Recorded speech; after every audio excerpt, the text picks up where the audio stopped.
Leo nimekuja mimi pamoja na timu yangu ya nishati kuja kuona uwekezaji mkubwa ambao umefanyika hapa katika kituo hiki cha Mtera cha uzalishaji wa umeme. Tumezunguka, tumekagua, mitambo imeboreshwa kwa kiasi kikubwa sana. Sasa hivi mitambo yote miwili inafanya kazi kwa ufanisi wa hali ya juu, kwa kiwango kile cha juu cha mwisho.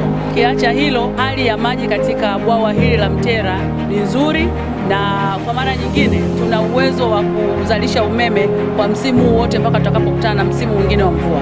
Hii inaonyesha ambavyo serikali imefanya kazi kubwa ya kudhibiti matumizi mabaya ya maji na miundombinu ya maji ambayo inateremka kutoka nyanda za juu kusini. Maji haya yamedhibitiwa na kwa kweli tunawashukuru wananchi kwa kutuelewa. Tunajua maji yana matumizi mengi, lakini kupanga ni kuchagua.